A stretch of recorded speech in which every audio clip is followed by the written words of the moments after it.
teeth ground sharp, and eyes glowing red.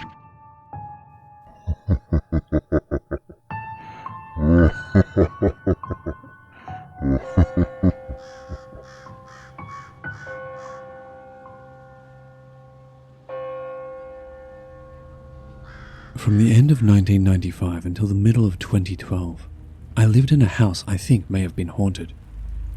We had a lot of the stereotypical kinds of events that could sometimes be explained away, so maybe I'm way off base here. Here are some examples. 1. Knocking on the walls of our bedroom late at night, which was about 12 feet off the ground. I also heard knocking at the front door. In the early morning, no one there. And on my bedroom door, again, no one there. 2. We had a sudden influx of very big black flies. We couldn't find where they had gotten in. There was no spoiled food in the house to attract them, and we had no other bug problems. They lasted about a month, then they were gone. They never came back again. 3. We were typically up late at night, like going to bed between 2 to 4 a.m. was normal for us. In the mornings, I would often feel and hear my husband come into the bedroom to kiss me goodbye before going to work. As I waited for his kiss, it would never come. I opened my eyes and look up, and no one was there. 4. I was frequently awakened by someone kicking my bed forcefully. Finally, I said one day, "Look, I'm up late at night, so I sleep late in the day, and sometimes I have insomnia. Leave me alone, okay?" After that, the bed kicking stopped. 5. I saw my husband one evening trying to close a sliding glass door that we rarely used. There was a metal rod in one corner that had to be removed before the door would open. But my husband was trying to open it from outside. I called to him, "Wait a minute, I'll get it." But when I got to the door, he wasn't there. When I asked him about it, he said it wasn't him. Then I remembered the man was wearing a long-sleeved white shirt. My husband didn't have such a shirt. There are other small things that happened, like sudden bad smells, scratching in the walls, and another apparition I saw when coming out of the shower. He looked like the man at the door, except he had a huge mouth with shark-like teeth. I heard from the neighbors that someone had committed suicide in their house, but I never heard any details. I have limited knowledge of any other things about the property. I began getting sicker than before I moved there, and by the time I left, I had about 6 chronic illnesses. I feel much better after leaving there, but I feel like some of the bad stuff continues where I live now, as if something followed me here. I'm sorry this is so long. Thanks if you're still listening at this point. I would like to have someone else's take on all this. Am I crazy to think this house could have been haunted?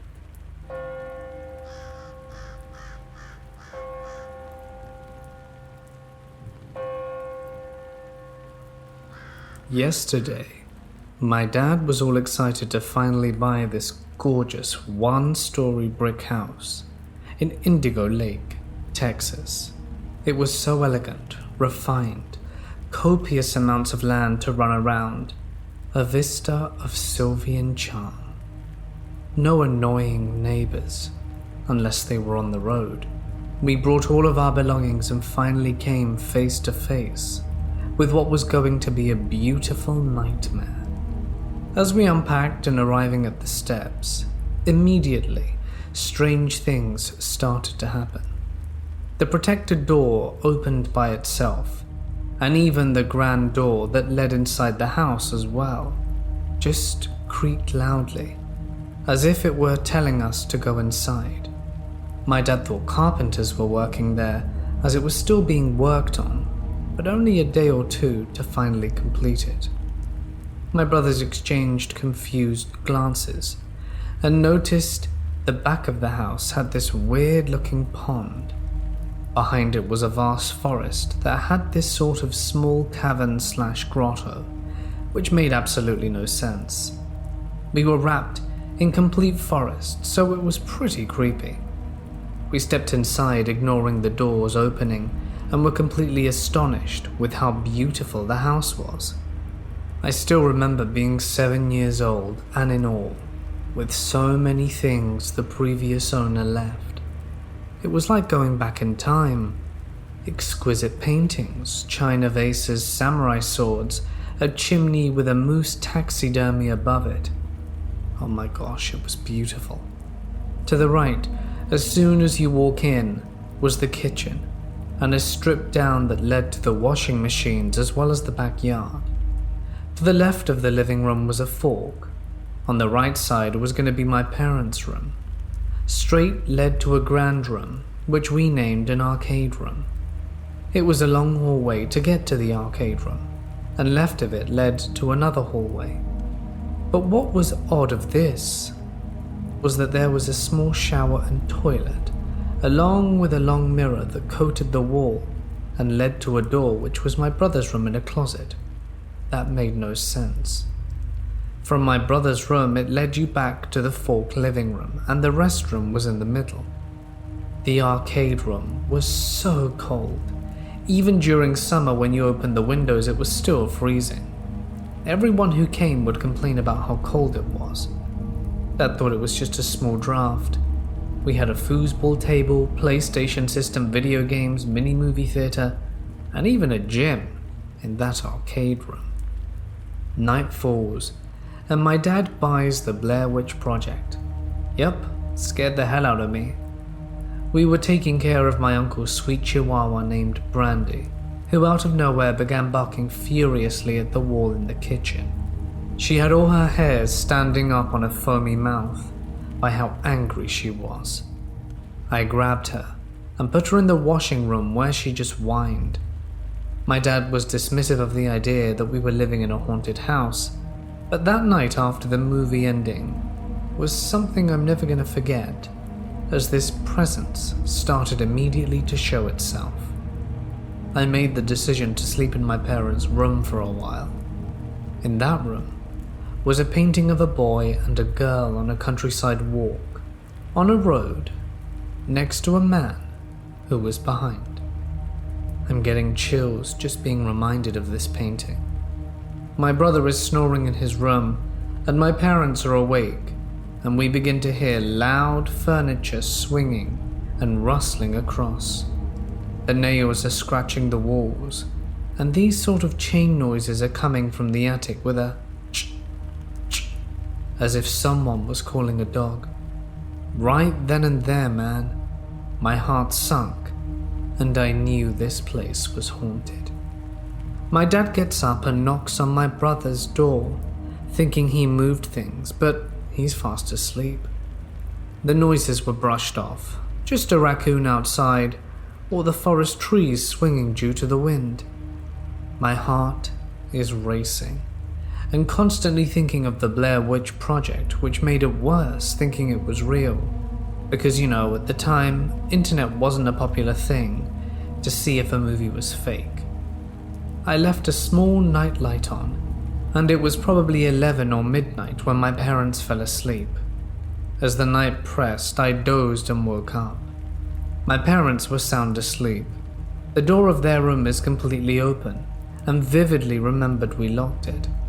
My heart is racing, as I know something is really wrong. At the foot of my bed, the end is sunken down as if someone was sitting on it, and I felt it sink down. You guys, I felt it, and I was about to pass out and throw up, when suddenly the covers of my bed toss, and I immediately felt these hands and fingernails tickle my feet. I get chills remembering it. I kicked back whatever it was, and could feel the hairs on these hands. Just massive hairy hands and arms. I yelled.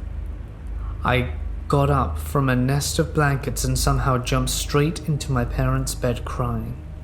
My parents console me. Dad gets up, turns the light on, and I'm done. Right there and then I'm crying in my mum's shoulder that I don't want to live here anymore. After consoling, my dad and mum are somewhat wanting to believe me, but they can't. That night I slept in between them. I didn't sleep. My eyes were glued to the door, waiting for it to open. Next day comes, and my brother is working out in the arcade room as he plays varsity football in high school.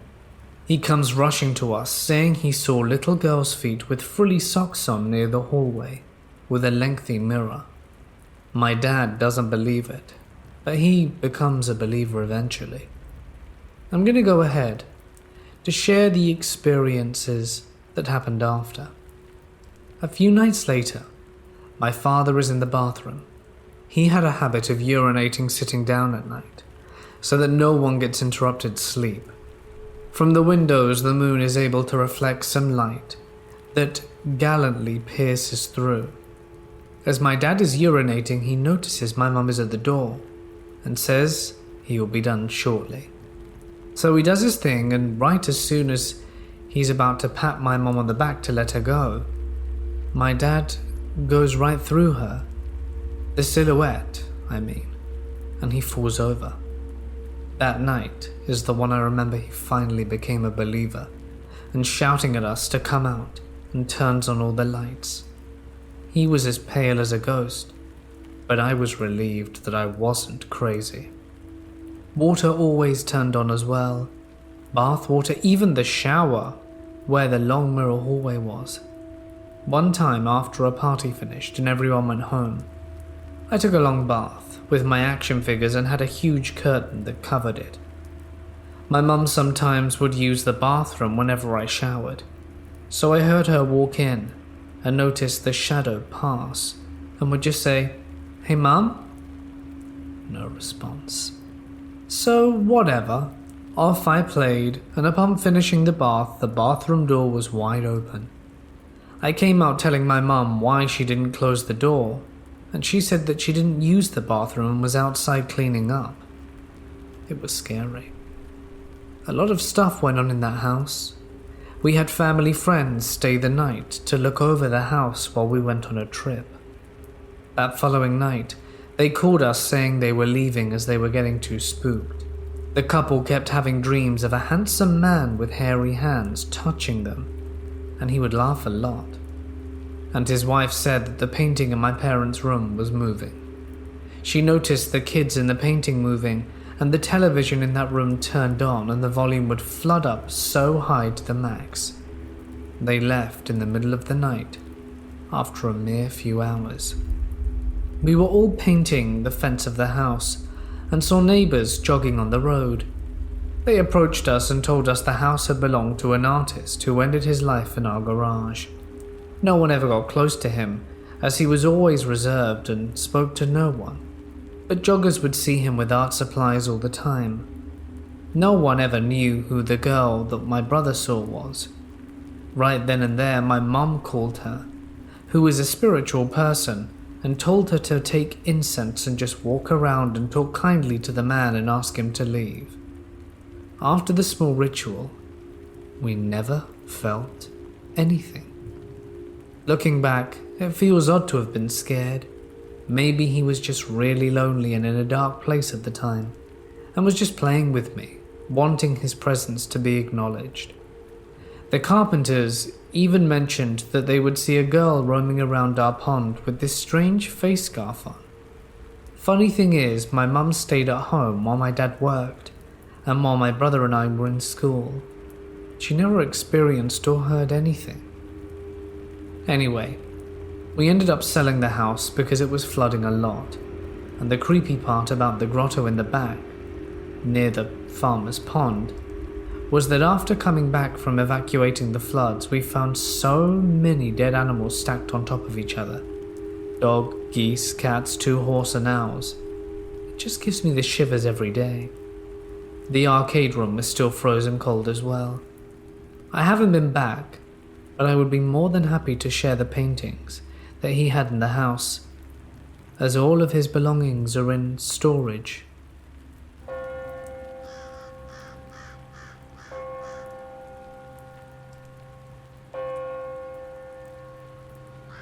So I have to tell my own story I have held for all these years. I am 46 years old and this event happened when I was around 5 or 6. My parents at the time left me at my grandmother's house during the day, presumably for childcare, and I have very few memories of that time. The few things that do stick out are walks to the park across the street in Fullerton, California, and home-cooked meals. I always like to climb this tree outside as well. But more importantly, I want to point out that I have a few memories from that time in my life. This is one I'm about to tell you that stayed and etched into my memory the most. I remember it was broad daylight, probably about 10 a.m. or so. I was eating cereal in my grandmother's kitchen. She used to talk on the phone all the time with her friends or whoever, so she would have to pay attention to me. That morning she was deep in conversation with a friend and I noticed something in my side vision that was outside. The best way I can describe it is it was like when you see men at hockey games that wear those green bodysuit things that completely cover their face and everything. So you see an outline of a man. However, this man I saw was unlike most of the other accounts of shadow people. It had no features on his face, if it was even male. No nose, no mouth, just a head that was all black. This was in the middle of the day, like I said. I couldn't see any shadows or anything, just the black figure. He was walking on the side of the house and walking slowly, almost like he was in slow motion. I was scared and frozen. He walked right up to the window and almost looked like he was going to walk right through it. He started looking in, and looking back on it now, my adult brain is trying to make sense of it, like it was just a guy who was robbing people wearing a balaclava. But the figure had no features whatsoever. What made this more frightening is that he had no shadow as well. He just seemed to slip by, and once he got to the concrete block fence wall thing that are so common in Southern California, he vanished. I have heard in the past that sometimes kids and young people are more attuned to seeing paranormal things. I have been a lifelong skeptic. I still cannot explain this, and like I said, it has stuck in my head for all of these years. I just wanted to share this with the community. I feel so much better telling someone. I told my son earlier when we were driving and when we were listening to Art Bell archives in the car.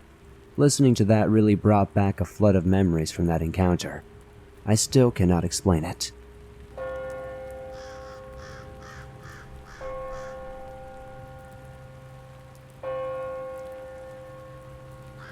This happened when I was in university. My university wasn't in the same town or state that I lived in, so I couldn't commute. I wasn't exactly rich either, so I began the difficult hunt for a cheap apartment. I went to view an apartment which was in my price range. I was really hoping to get it, because I couldn't find anything else quite as cheap as that apartment in that area. I felt like I was onto a winner. I was a little apprehensive, but it was the only place I could afford. When I was shown the apartment, it was, as described, pretty old and dingy. Not amazing, but not terrible. One thing I noticed that was strange was that the bathroom door seemed new. Its paint wasn't as faded as the rest of the paint in the apartment. I asked the landlord about it, and he said that they had to change the door because sometimes it got stuck and it wouldn't open. Fair enough, I thought.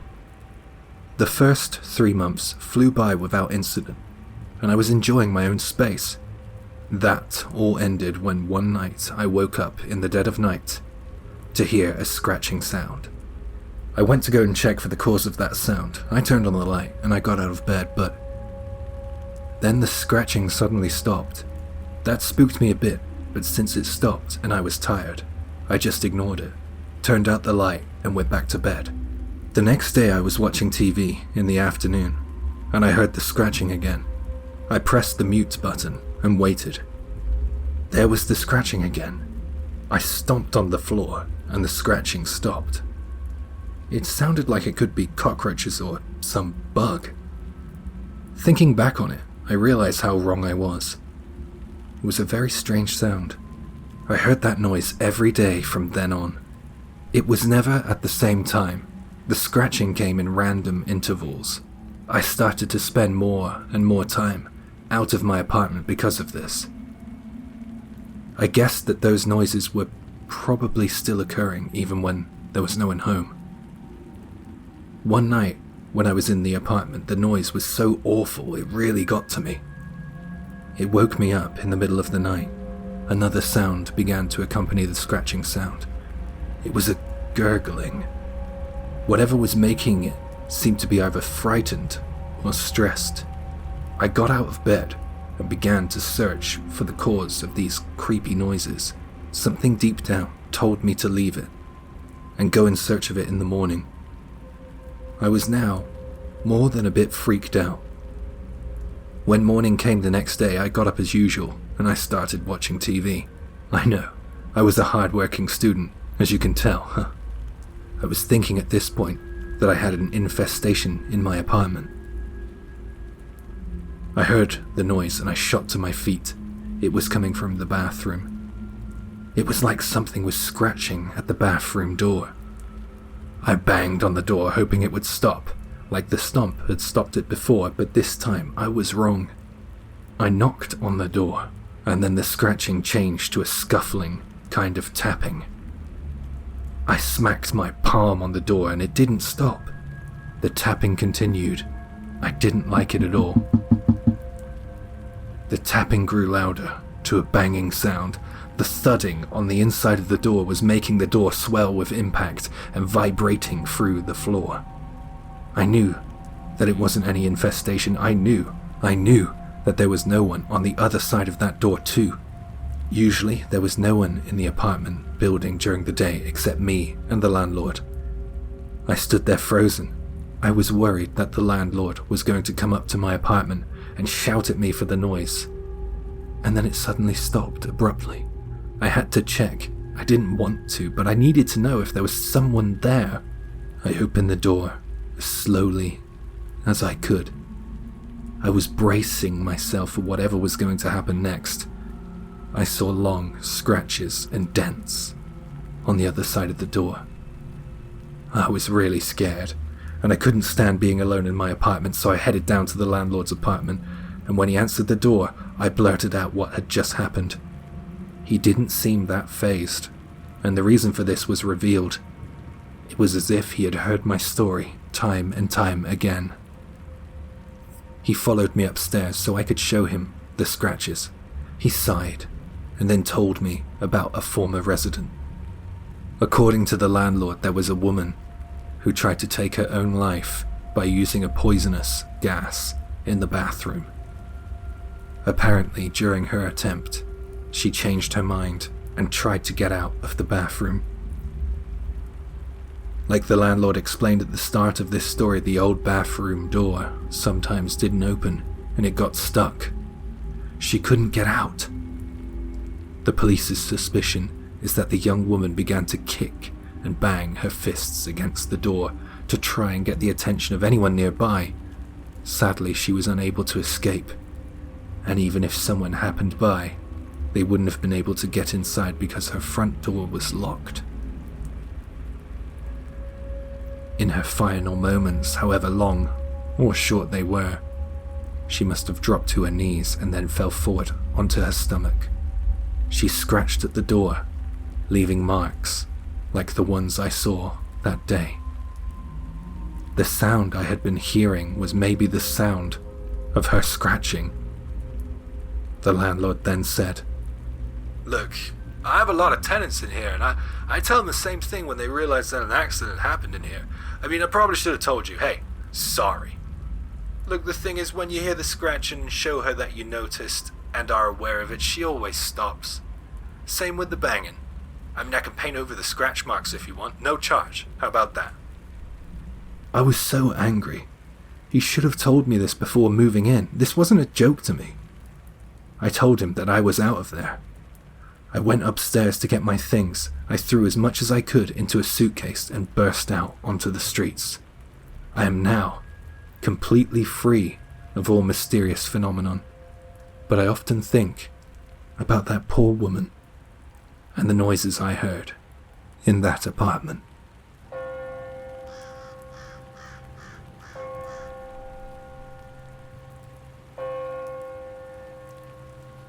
Yeah, I know the title is odd. Story behind it is this.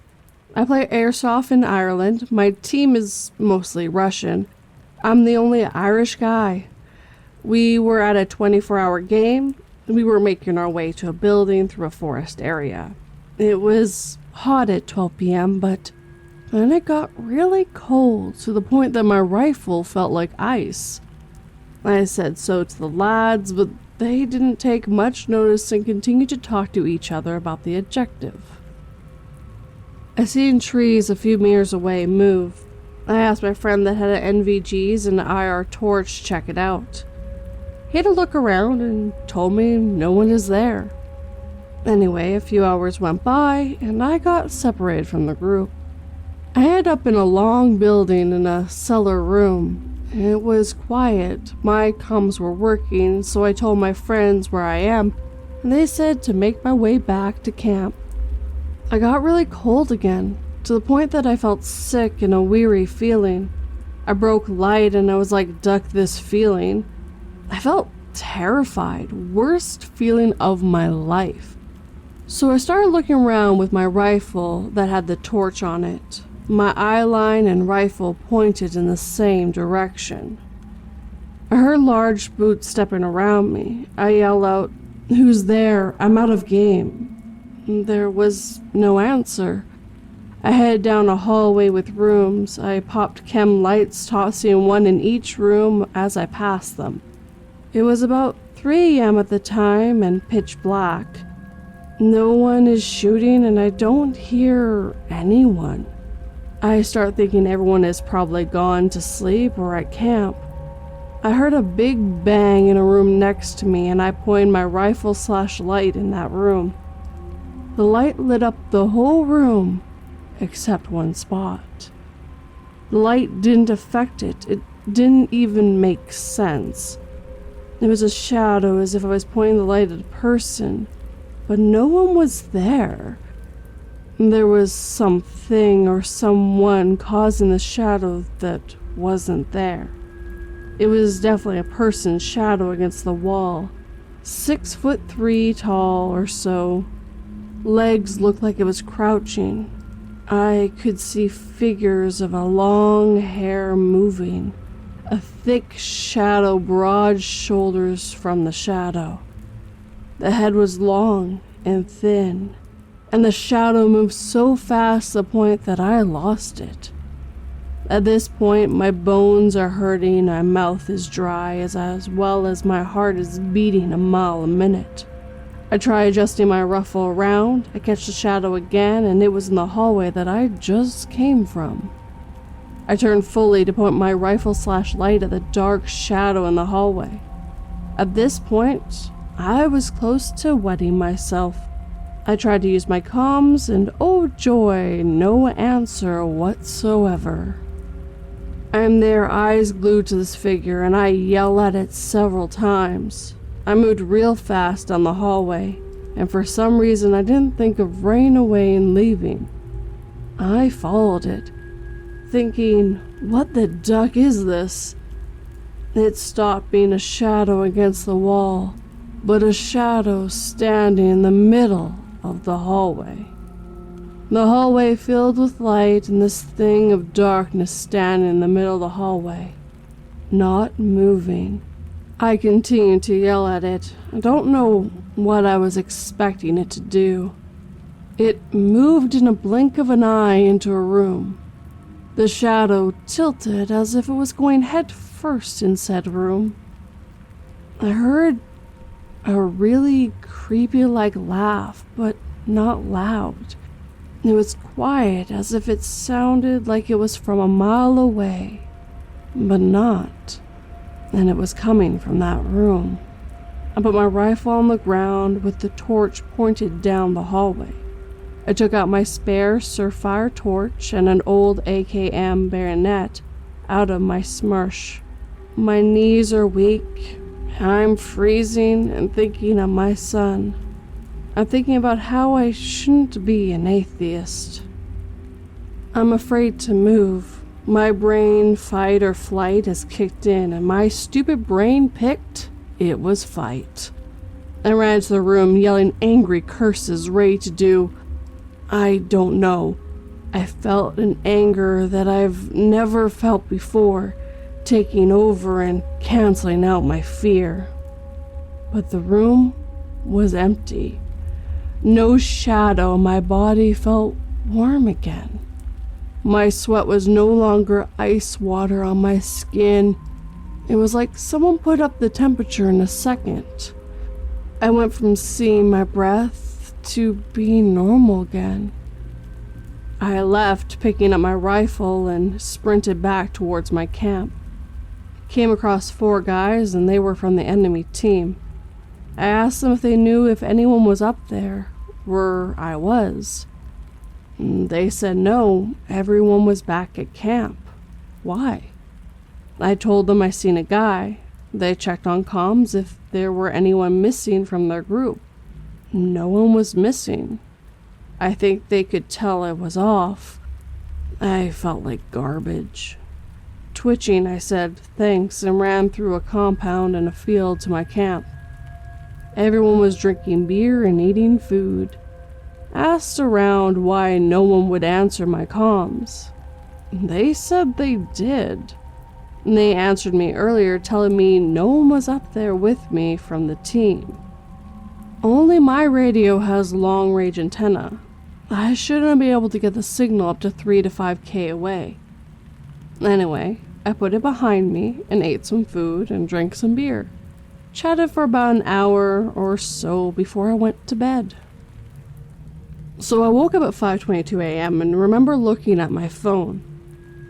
I got that feeling again. It got cold once more.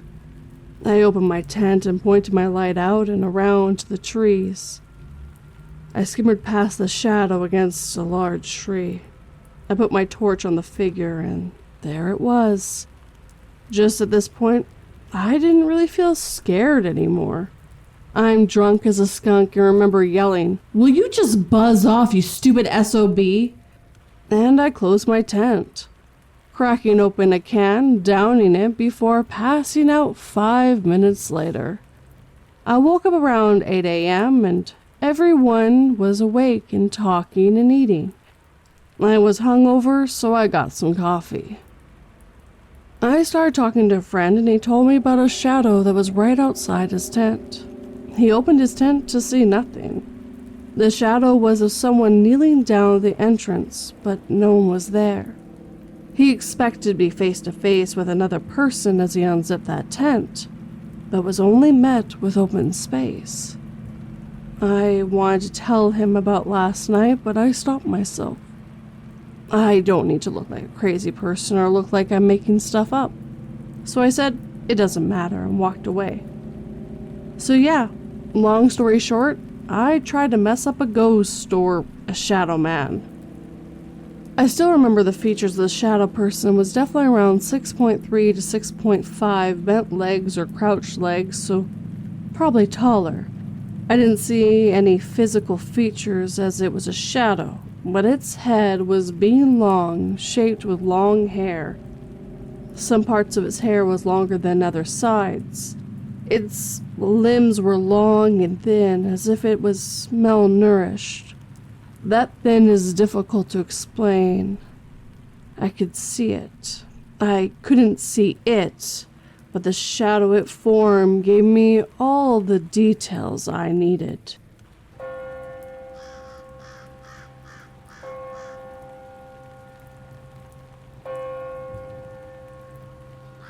I lived with my cousin and her boyfriend out in a rural area of Melbourne for 3 months of 2020, during which I had 3 separate encounters with what I'm convinced was a ghost.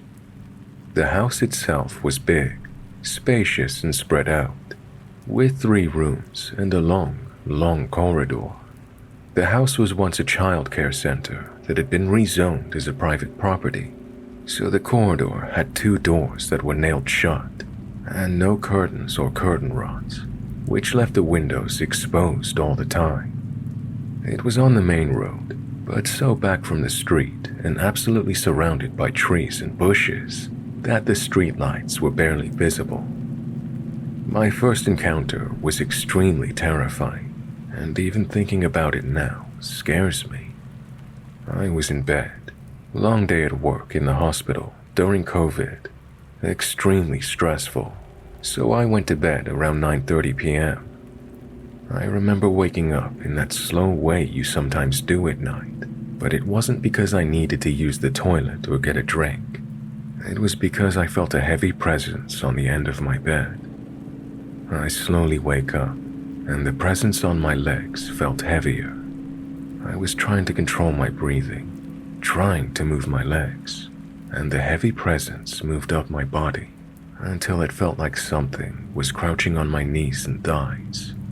I tried to pretend to be sleeping because I felt if the presence knew I was awake, something would happen to me.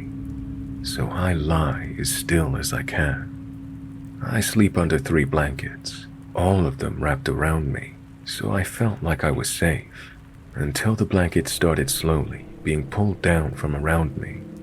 I could feel the blankets being dragged back, and the presence shifted until it was on my hips and just above my belly button. I tried to breathe as little as possible as the blankets were dragged off me, and the mattress shifted beneath me, as if something was kneeling or standing on it. That was when I started to cry, biting my lips so I wouldn't make a noise, as the presence pulled my first blanket off of me and started on the second. I genuinely felt like I was going to die or be seriously hurt. So I lay there in heart-pounding fright. I think I might have, and I know this sounds ridiculous, but I think I might have passed out because I remember that feeling of lightheadedness and then nothing. The second encounter I had was, once again, when I was in bed, but I was nowhere near sleep. I had tried to watch a few episodes of Collateral on Netflix, but had given up due to stress about an upcoming uni assignment. I was lying in the dark, half covered by my blankets, when something took hold of my arm and tugged it out of my blankets, then held it up in the air. Once again, I froze, pretending to be asleep. My arm was perpendicular to my body, up in the air, and I could feel something heavy kneeling on my mattress next to me. I tried to breathe slowly, as whatever it was held my arm in a tight grip. I remember desperately saying Hail Mary and trying to casually move my arm, as if shifting in my sleep. But all that happened was the mattress shifted, as if the presence was climbing onto the bed, and it dropped my arm, which tingled for the rest of the night and felt like it had gone to sleep, or how your elbow feels when you bang your funny bone. The last encounter was an early morning one, because I remember seeing the sunlight through the gap in my blinds. I started to push my blankets off of myself and climb out of bed, when something grabbed my waist and pulled me back down, wrapping what felt like an arm around my waist. I froze, unable to move, and this presence pushed up against me, and something pressed up against my ear and whispered, "No." I remember shaking extremely hard as I pulled myself out of bed and basically bolted from the room, smacking into my cousin's boyfriend, who was walking up the hall from their room. I haven't mentioned these encounters to anyone, not even my ex-housemates, because it frightened me so much.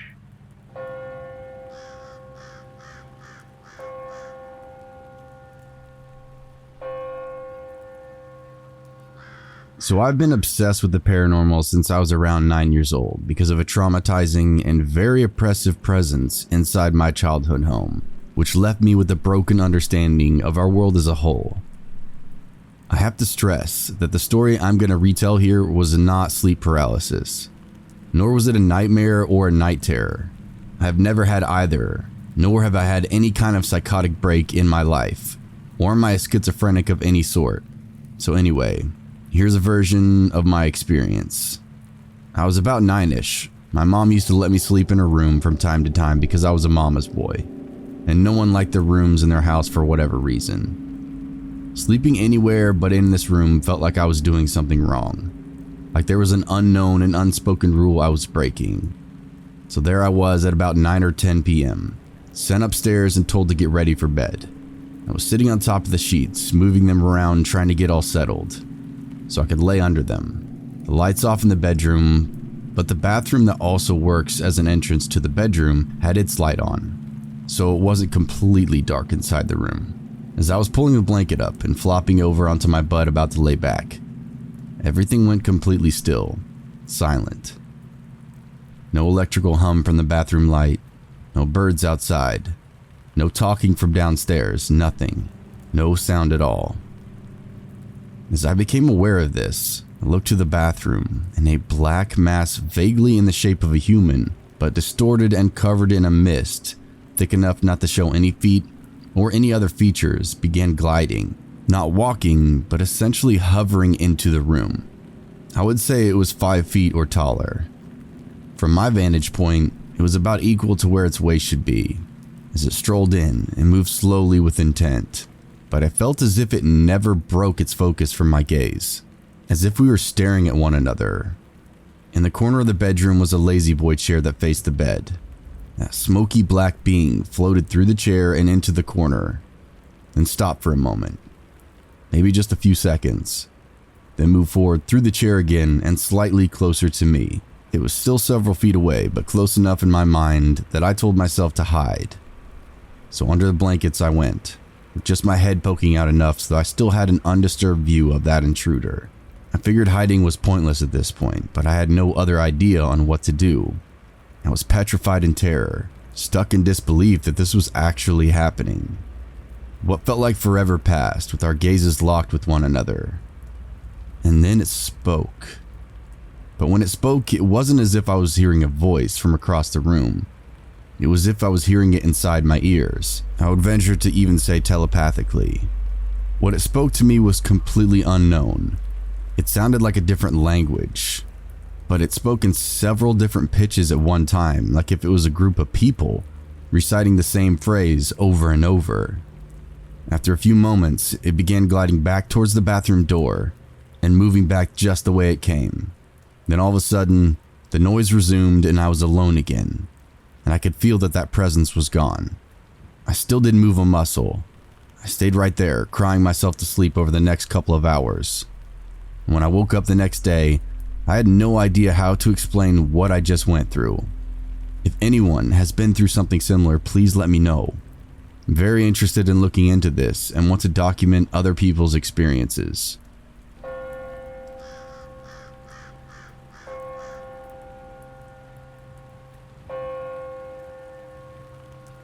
The ghetto where I'm from is divided by a golf course. One side of the street is project housing and the other side nicer homes built in the 30s to 90s before the projects were there. I lived in a 1934 two-bedroom house, bright yellow tile. I was 26 and lived with my girlfriend who's 24. After living there a few months, my girlfriend started saying she felt uneasy in the hallway, which was very small and had a crawl space in the ceiling. I brought my dad over to get up there and take a look because, could be something scary up there. He found nothing, just insulation. A while later, I took a nap for about 2 hours, my girlfriend in the next room folding laundry after work. She comes to wake me up, shaking my shoulder. She asks how long I'd been asleep. I said a couple of hours. She said, "So you didn't just walk through the house?" I said no. She said, "But I just saw you walk through the hallway. Are you sure?" "Yes. It wasn't me. No one else is in the house." Fast forward a year, I'm trying to quit smoking and I lost my vape. My buddy has been staying at my house for a couple of weeks. He is helping me look for my vape. I walk out to the car and get in the driver's seat. I'm digging between the seat and the gear shift. Suddenly, something or someone is talking in my ear. Not whispering, right in my left ear. There's that SOB right there. I'm frozen. It's the dead of night, no one around. My buddy is still inside. I finally, after about a minute of complete silence, open the car door and go back inside. I tell him what's just happened. That's when he said, "That's probably the same person that calls my name at night." He has been hearing someone say his name from behind him on the couch he slept on at night. I'm creeped out, but not enough to move. The rent was great, and I was not easily shaken. Fast forward a few months, my mum comes over to pick me up to go shopping. I throw on a shirt in front of the hallway and say, "Hey, how's this for today?" My mum turned around and her eyes go over my head. She starts to back up and tries to adjust her eyes. I said, "What?" She said, "A black shadow just went up the wall behind you and into that room." I just remember thinking, oh, so now there's that. Fast forward to a few months later, I'm watching TV in the living room with my buddy. We hear a loud bang. We go into the kitchen and all the cabinets are open. A single jar of Nutella on the floor, and a huge punch hole in the wall beside the refrigerator. Interesting, I'm still not leaving. Fast forward a few more months, my buddy moved out, my girlfriend and I broke up and she moved, so I was living there alone for the first time. I go to lay down one night, my bed freshly made so the covers were tight. I cut the light off and laid my head back. Suddenly there is a pressure on each side of my feet, like something has one hand beside each side of them and is pressing down as if they're looking over the top of me. It lasted all of 30 seconds before I sat up and cut the light on. Nothing there, still not moving. Fast forward, I get a new girlfriend. She starts staying over, says she sees faces in the mirror in the hallway. I'm like, yeah, weird things happen here.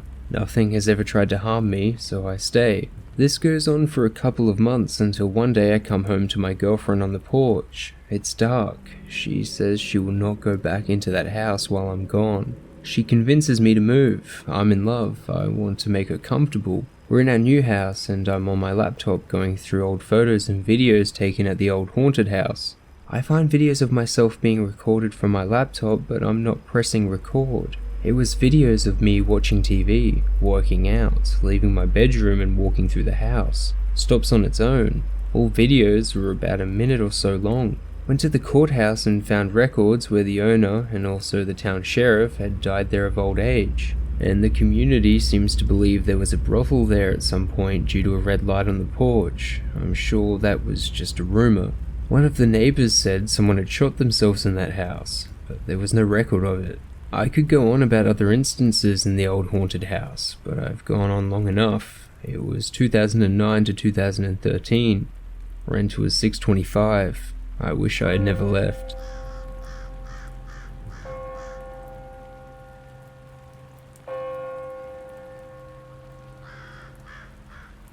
When I was about 12, I woke up in the middle of the night, sometime between 2 and 4 a.m. It wasn't unusual for me to wake up in the middle of the night and walk to my mom's bedroom and fall back asleep. This time was different. The moon's reflection on my wall was so bright, I thought it was unusual. I started to walk down the hallway, and I had a habit of looking into each bedroom, down the stairs, into the bathroom, and into my sister's room. I was standing in the corner of her door, and it was right there that I saw a man about 6 feet tall, all black, and no features, no hat or clothes or eyes. He was standing beside my sister's bed, looking down at her. I was frozen in fear, and at the same time, I had said aloud, "Mom?" a couple of times, trying to imagine it was anything other than what the alternative would be. I even remember calling out to see if it was my dog, even though I knew that made no sense. The shadow person was completely silent and completely still. I was terrified. It then started to turn its head towards me, slowly, but with its body still. I immediately freaked out and ran down the hall into my mom's room, screaming, "There's a man in her room," over and over again. My mom jumped out of bed instantly and ran down the hallway. She then flipped on my sister's bedroom light, but nothing was there. She checked the entire house, thinking that maybe it could have been my brother's friend. There was no one in the house, and no evidence of a break-in. I was left physically shaking and unable to stop. I couldn't go to sleep for the rest of the night. There was no way it was a person who could have escaped that fast. It all happened so quick. After it happened, I didn't know what to make of it. I had never heard of shadow people and had no idea many other people have seen them around the world. It was only until years later that I was watching TV, and I think on Discovery, there was a show playing of a girl who saw shadow people. I was shocked because the shadow person on TV looked exactly like what I saw, so I started to look more into it. I also think that my experience was unique and that I came across it when it was possibly doing something to my sister.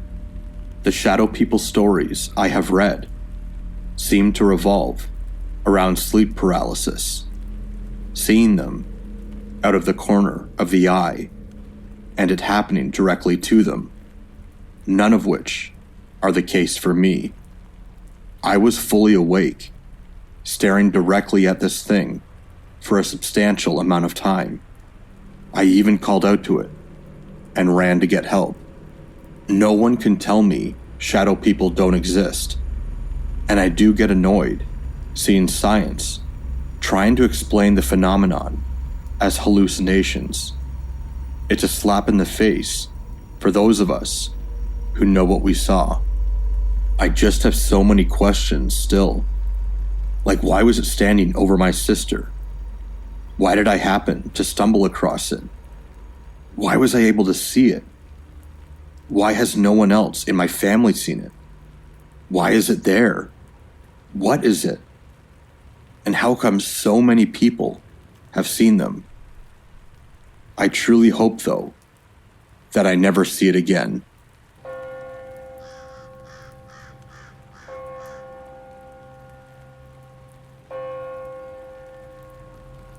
So everything started about 7 months ago in December of 2021.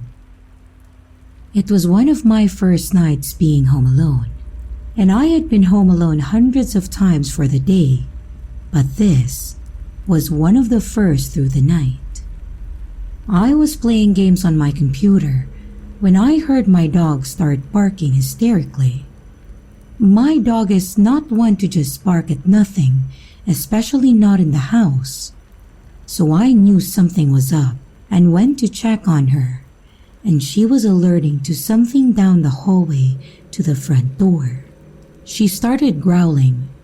Then I heard the lock on the front door rocking back and forth.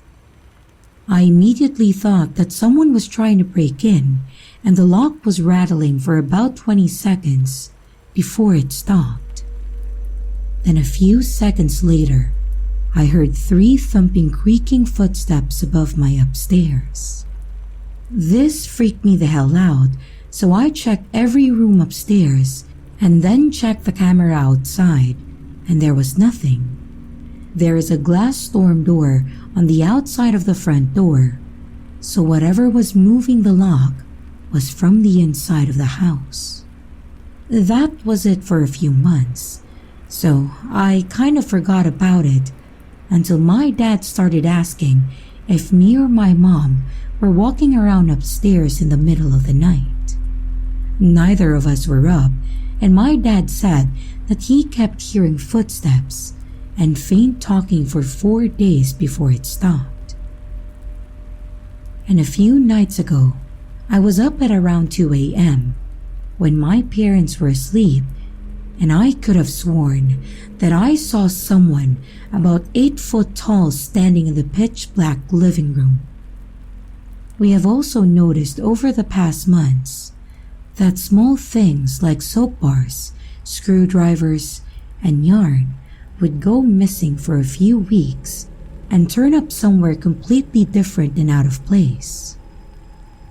The first event in December was about a month after my grandfather passed, so I like to think that this is him giving us signs.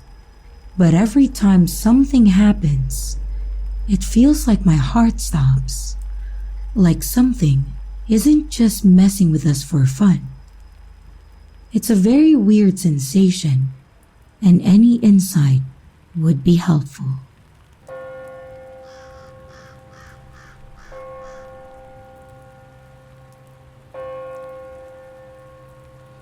I had the urge to share this today for some reason. I didn't see a shadow person until I was 20. Since then, I've seen them with some frequency, and in recent years, I've started seeing a shadow cat as well. When I first started seeing shadow people though, it was a lot. I don't mean a lot to do with, I mean a lot of them. I was living in a rented house in a small town in eastern Kentucky at the time. There was a bedroom I used as a closet and study space mostly. I never slept in there.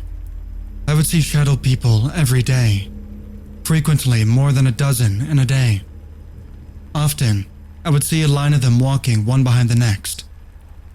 I would see them all over the house, but by far, I saw most of them in that bedroom going in and out of the closet.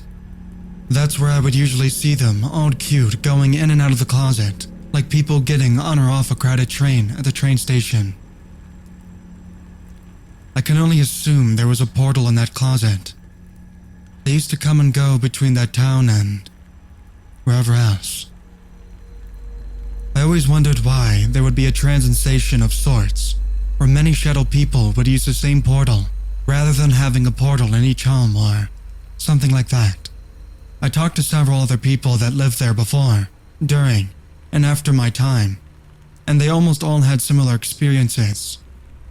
I had other odd, potentially paranormal experiences there as well, but since they weren't with shadow people, I'll leave those for another day.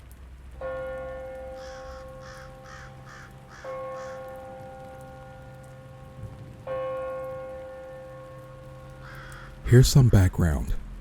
When I was a young child, about 10 or 11, I moved into a small country town. I've been there before and my parents grew up there. Everyone who lives there knows the whole town is haunted, from the school and even the church hall. Once it goes dark, most people who live there go inside because you can see spirits walking in dark places. That's the extent of it.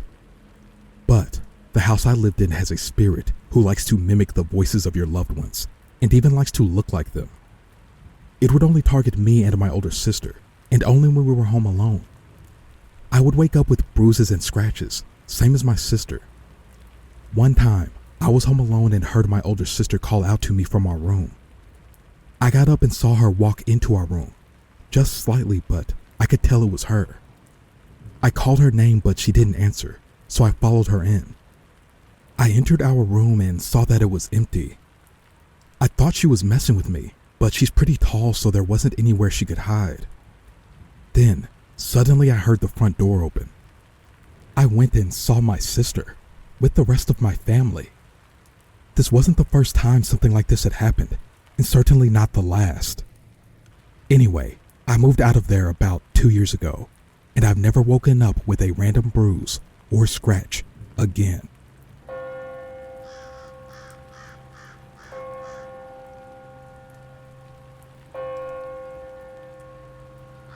I want to start off by saying this isn't sleep paralysis, as I could move the entire time.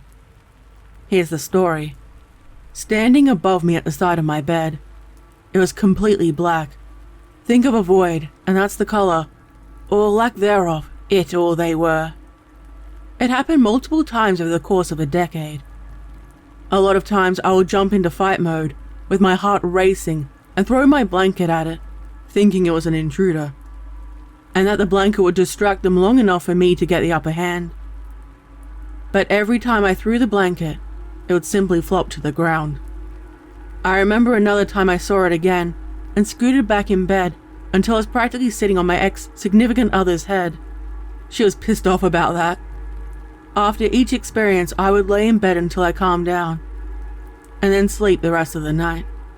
I've also seen a swirling mass of shadows on my floor one night after waking up, but I chalked that up to my friend telling me about how he experienced that, and how my brain was tricking me. This happened in different dorms, houses, apartments, states, so I don't know what is happening. It hasn't happened for quite some time, which I'm thankful for. I also remember my friend from high school, who has roots in Southeast Asia, told me that when spirits come to you at night, if they're at your bedside, they're just visiting. But if they're on top of you, it's bad news. Luckily, I've never experienced the latter. I've always been attuned to supernatural stuff, so that's how I can explain it to myself.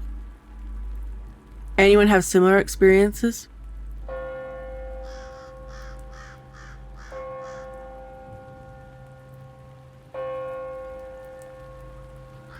Back in the late 90s, early 2000s, I lived in a weird house. It had some serious history with what it had been and how it was built. The house itself was built in 1910, and sometime around 1940, the front of the house was expanded with a large storefront style at the front end. It was added and turned into a repair shop of some kind. When the expansion to the house happened, they extended the basement. The basement was one long corridor about 60 feet, but this is where it got weird. In the early 60s, it went from being a repair shop to an underground brothel. And the basement had a whole line of rooms on the left-hand side that were big enough for a twin bed and a night table. There were 7 rooms like this, each the same as before in design. At the very end of the basement was one larger room, which was about the size of a king-size bed, to give a visual image. Along the main corridor were pillars in the middle of the walkway outside of each of the rooms, and they all had large loops, like you would find for tying up horses or cattle. But the house had no history of being a farm-based house. In the early 70s, there was a man who killed 7 of the working ladies at the brothel, and then killed himself. The city obviously shut it down at this point, and it was sold later to be turned into a concert hall in the storefront-style area in the front. So, needless to say, the house was interesting at best, but for a bunch of 17 and 18-year-olds, it was the most fucking lit place to rent. It was a constant party house, but it was ours. The front area we turned into a lounge with a crap load of couches and tables for doing what teens do best in the first place. In the end, the house was paid for by me and 3 other friends. Before living here, I didn't believe in ghosts or any of that. But after living in that house, the events to this day, I don't fully know how to explain them. It all started out where the unexplained things, we just thought that they were somebody else in the house. One day, my friends and I were all sitting in the back room of the house when we heard a loud crash. We looked out to see the light in the kitchen strobing, and our ferret, who we keep in a cage in the kitchen dining area, was screaming. We heard another slam, and we could see his cage in the light slide past the doorway. We obviously run to find out what the fuck is going on, but when we entered the kitchen, there was nothing there, just our little dude freaking the fuck out. We couldn't ever figure out what was going on, but when this happened, it got us all talking about our own events. Over the course of the next few months, we started to gain a feeling for each of the, spirits that shared the house with us. I don't know how to put it, but we felt that there were at least 2 good, warm-feeling spirits, and one very angry and violent one.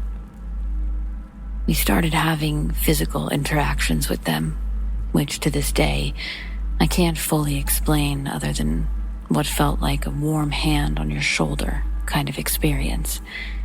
And then the other, which resulted in what looked like burns and scratches. When we lived here, we had a set of 3 paintings that made up one painting. When we put them on the wall in the correct order, they would get ripped off the wall sometimes. We'd come home to them on the other side of the room, and other times it would happen with us watching, like when we were sitting around drinking or whatever else, Now, if we put them up in the wrong order, nothing ever happened to them. In the end, they lived in the wrong order for this reason. We had a number of stereos in the house, and they would all go to white noise after listening to them.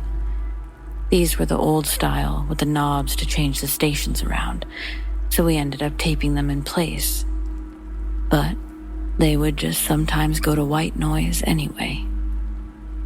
After living here for 2 years, we gave names to them. We named them Rose and Jill, for what we can only assume were the 2 working girls, and Henry, the killer, we think. We dubbed him the mean one, the one that would inflict pain and anger to the rooms. Henry would also slam doors and cupboards, sometimes throw plates and glasses. When we would take showers, the mirrors would show handprints in the condensation, and we would hear what sounded like a faint woman talking when no one else was home. One night, my friend and I were throwing a Nerf football back and forth. The ball bounced and hit a large white vase. It was in the house when we moved in. It fell over and crashed on the floor into pieces. We felt like this must have made Henry angry, because both of us felt burns or scratches on our back. The raised welt kind of scratches. And his activity levels skyrocketed for the next week or so. I don't really know what brought me to type all of this out, but in the end, it felt therapeutic to tell someone for the first time outside of my friend circle about these events. So, thanks for reading.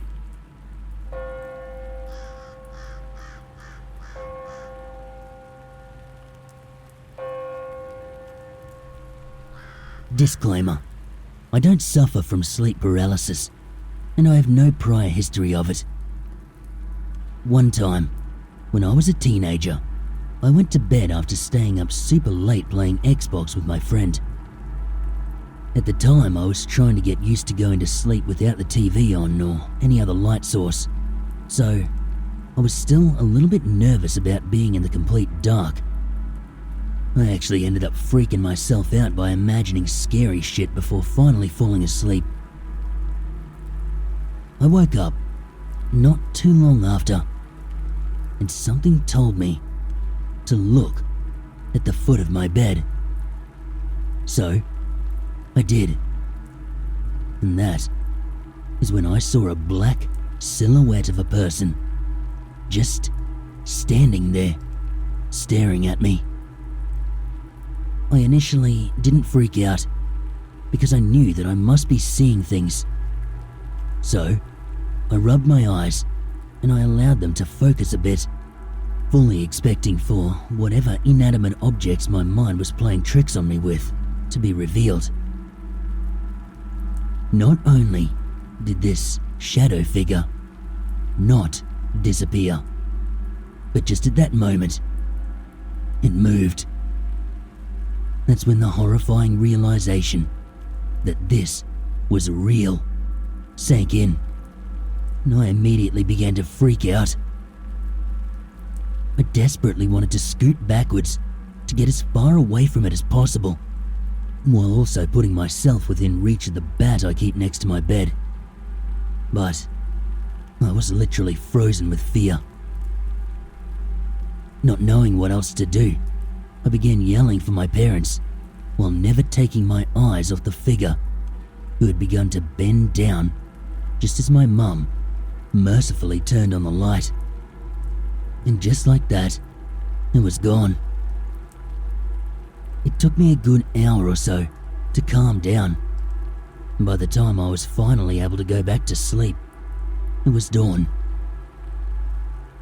The strangest part of this whole ordeal is that my mum claimed that I didn't wake them up when I began calling for them. Instead, they awoke when they heard me shouting, "Who is it? Who is it?" Which I have absolutely zero recollection of. Ever since then, I've slept with my television on.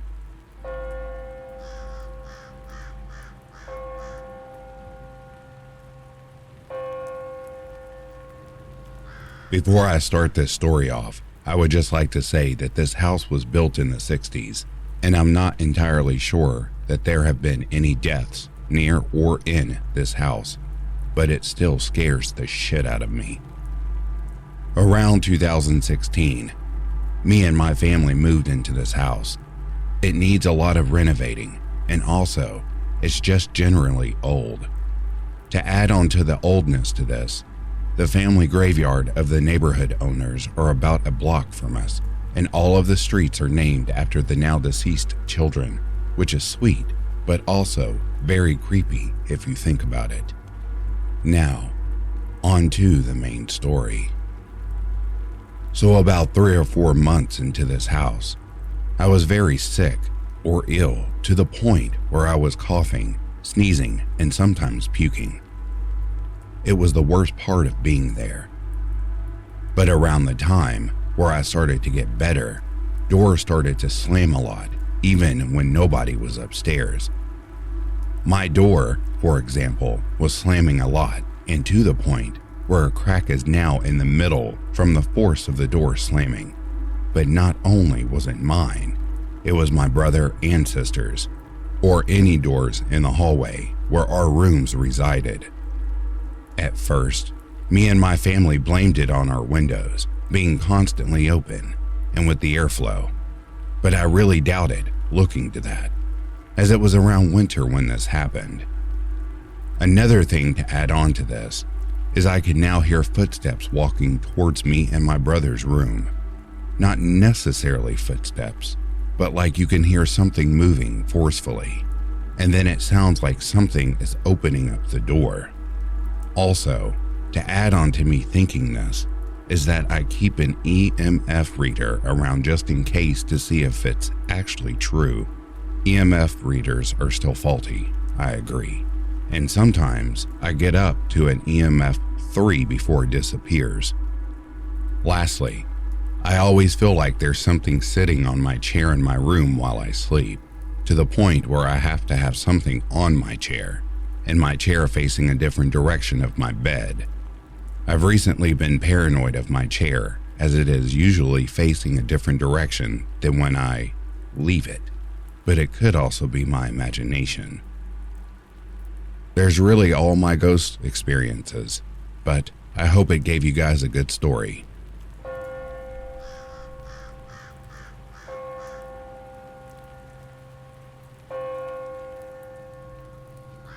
Let me start with this. I'm a solid skeptic. I love horror and paranormal things. The entire topic just interests me, but I don't believe in most things. I like to debunk and stick to straight facts.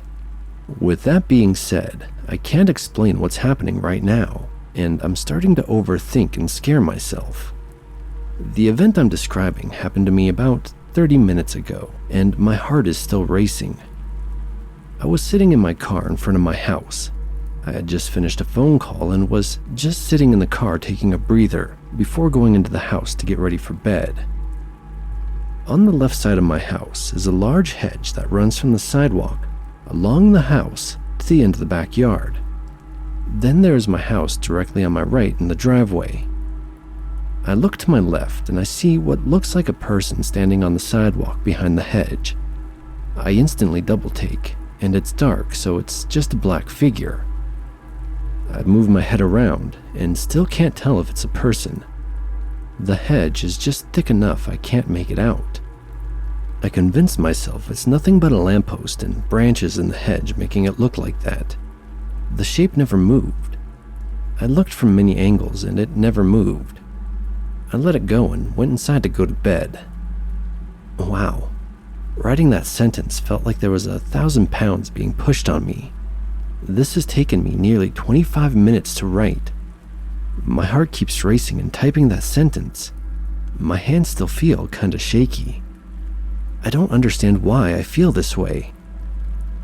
Someone, please tell me what's going on. I put my cell phone light on the figure and there was nothing. I put my light down and it was there again.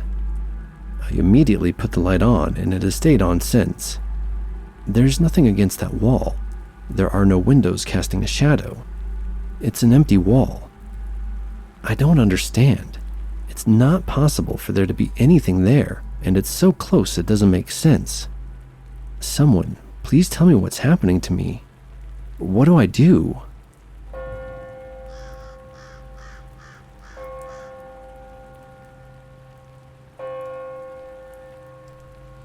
Okay, so here goes mine. I never talk about this because I try my best to forget. This happened back in 1993. I'm 44 now. I worry that if I think about it too much or talk about it too much, whatever was there will come back. In 1993, my parents separated and eventually divorced. My dad had moved out. It was just my mom, me, and my older cousin that had moved in with us. My parents' separation was a nasty one. Bad fights and arguments, lots of throwing glasses, dishes, remote controls, and other items by my father. It was a relief when he moved out. One summer night, I came home late from an evening of go-karting and arcade games with my friends. When I walked in the door, I find my older cousin and a friend of his playing with a Ouija board. Not that cardboard and plastic one you find at any Walmart or Target either. A real one. Thick, heavy wood with lettering carved and painted in it, and pieces of metal nailed into it. My mother was very religious, and I told my cousin that he needed to get that out of the house immediately before my mom found out and kicked him out. He said he would get rid of it. Nothing happened at first. Fast forward a few weeks later. One afternoon, my older cousin and I were playing Nintendo in my bedroom. All of a sudden, we hear my golden retriever barking like crazy in the living room. Keep in mind, this is a summer afternoon in Texas. The sun is still up, there are 2 cars in the driveway, and it is obvious people are home. We go to the living room, and my dog is going nuts, barking at the back door. I had never seen my dog like this before, or after that day. He had a look of rage on his face, hair standing up on his neck and back, stripping his teeth. We look at the back door, and it is shaking violently. The doorknob is twisting back and forth. This is a thick, heavy door, solid wood. It's literally about to shake off the hinges. My cousin and I think someone is trying to break in.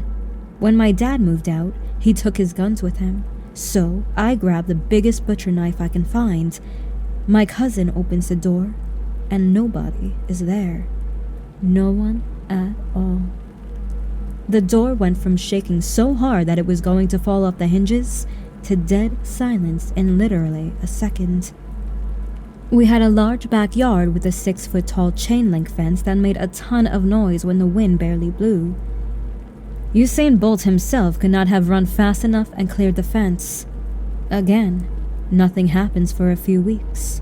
Until one night I fall asleep on the couch in the living room watching TV. I wake up at 3:13 a.m.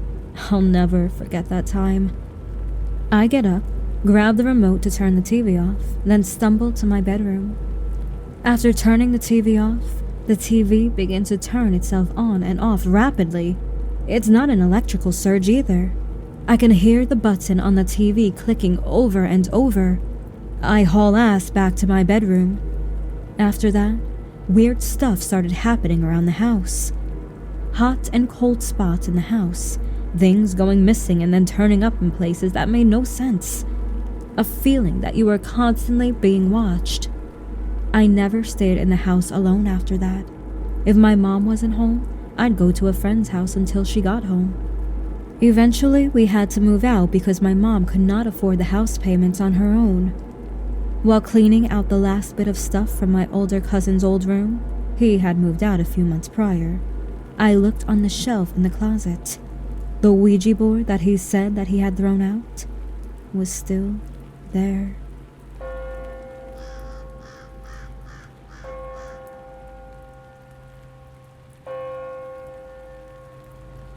"25-year-old female here. 13 years ago, my dad and I moved to an apartment here in Germany.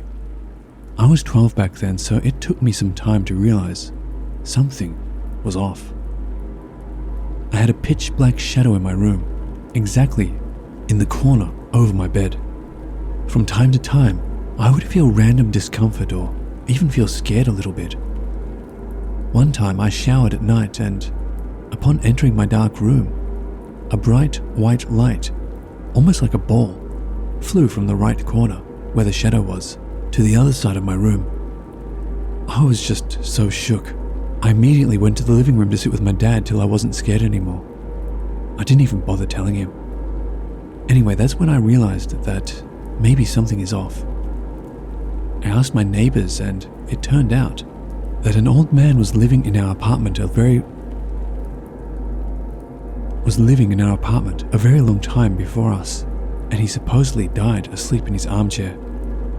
I immediately knew where that must have been. I started to also realize that the shadow I mentioned before was actually really strange. I always assumed that something was throwing shade, since the light from the streetlights and the moon would always cast different shadows in my room at night, like a lamp and a shadow resembling it. But there was actually nothing to throw that shadow in the corner, and it was, as I said, pitch black, unlike the other shadows. Well, some years passed, and one day I realized that nothing scary had happened for some time, and the shadow is gone. Just gone. I guess the old man finally left this realm or something. Anyway, years later, 2019 actually, my dad passed away, 2 minutes away from home. We still live in this apartment. For the first few months, I could feel his presence. I felt like he would come around the corner any moment. Or I could swear I could hear the sounds he would make. Sometimes I felt like I saw him in the corner of my eye, or a shadow or something. I was actually getting jump scares from that, like thinking there is someone standing there or walking past me, and then screaming at nothing. But that suddenly stopped a few months after as well. The dark shadow in my room is the strangest thing I've ever experienced, especially since I was seeing it every night for years, and then it just randomly disappeared. Have you ever experienced something like this? Do you know what it was?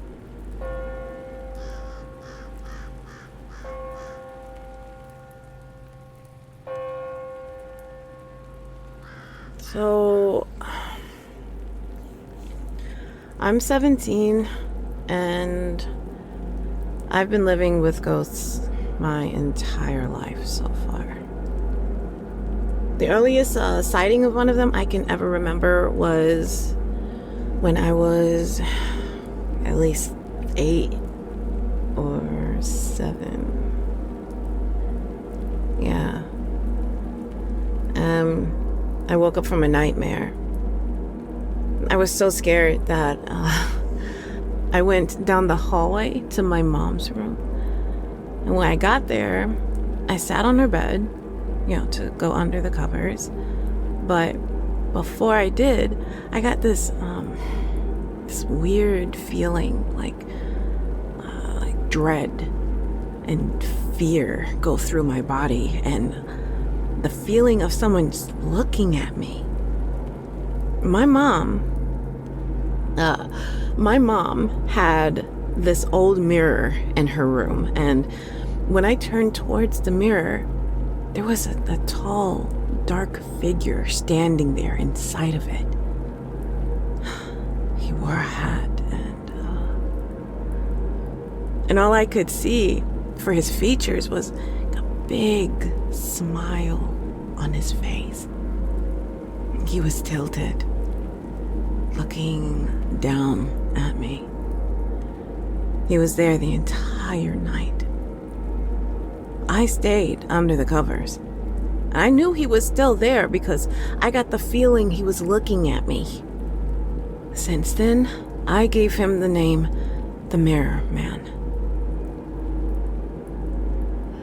The second time he bothered me, his hand and foot was coming out of the wall to reach for me. I was freaking out.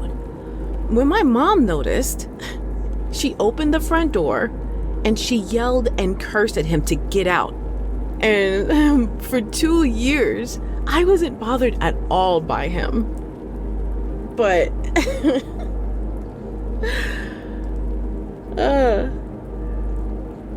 Yeah, but during that time, there was a ghost girl that liked sitting on the stairs near my room, and we can usually hear her running around and laughing.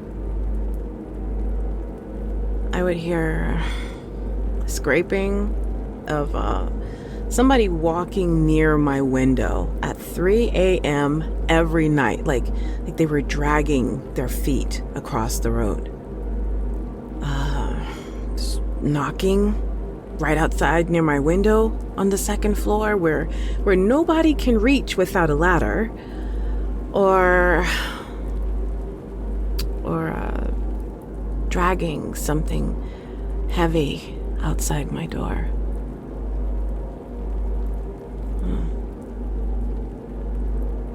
Recently, I heard humming in my backyard at around 4 a.m. It was loud enough for me to hear even past my headphones. Aggressive coughing every once in a while, like the person had tuberculosis or something. And one night, I was laying in my bed, and I heard some scraping noises at the foot of my bed. I moved my laptop out of the way so I can see what I thought was my cat, because she sleeps in my room. But there was a pale white face looking back at me. I sat there, staring at it like we were having a staring contest for at least 4 minutes. And then it moved.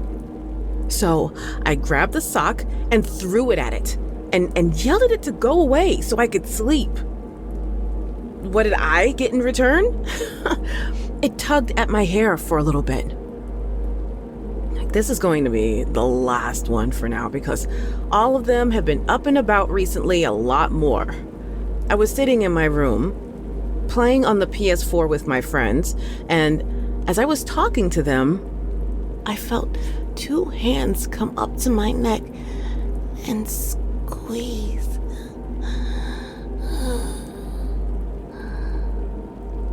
I could feel every single finger squeezing my neck. I paused in confusion and felt my neck, but there was nothing there. There was nothing there, but I could still feel the pressure of it. Then at least 3 seconds go by and something pulled my hair. I was a little annoyed and got up, told it to leave me alone, and it stopped. I may have provoked it a little, but I was just tired and annoyed, so I wasn't thinking. It is now retreated into my closet. I can still feel that burnt chicken nugget looking at me. A few hours ago, something very interesting happened. I was sitting in my room, and I was on the PS4 playing a game with my friends when I got the feeling someone was watching me. So I looked at my bedroom door. The light is on in the hallway outside my door. The lights are off in my room, and I can see shadows moving under my door from the light. But there were no feet or any noise. So I got up to open the door to see if it was one of my siblings messing with me. I was just about to get to my door when my door was kicked open so hard, the doorknob made a dent in the wall. I stood there in shock, and my friends were yelling out to me like, "What was going on? What was that noise?" So I walked out my room slowly and looked around. Nobody was there. If somebody was going to kick my door in, they would have run really quick to get out of my view, but there was nothing. Just the hallway. All doors closed. And the light on. And then humming began outside my window. I ran to my window, opened my curtains, and there was nothing there. Nothing but the feeling of eyes on me. I am greatly annoyed. I'm only used to them jiggling the doorknobs or moving the door, but not kicking my door open. That one's new.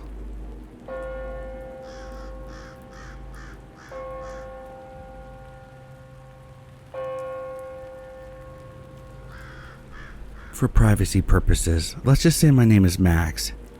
These situations happened to me in a span of 3 months since I moved here. Situation 1. Don't know where to begin. I will sum it up and get straight to the point. My brother slept over at my house the other day. It was nighttime and we were in the living room watching movies, and I went to the kitchen. In my kitchen, there's a back door that you can only access by going through the kitchen because the backyard is fenced really high. I heard him calling me from outside. Max, come. Max, come outside. Max, come out. Max, come here, Max. I froze and walked over to my brother, who was in the living room. He gave me a confused look and went back to watching TV. Who the fuck just called me? That night, I heard 2 knocks on my window, and he claims that he heard 2 knocks in his room. Situation 2. I was in the living room when all of a sudden, my cats were running from the kitchen, stumbling over each other, making the weirdest noises, probably from being freaked out. None of them would let me hold them or comfort them, and they hissed whenever I tried petting them. Situation 3. I have wooden floors, and this house is really old, and they creak a lot, especially in the kitchen. I was in my room and I heard an unusual loud creaking, but I was alone.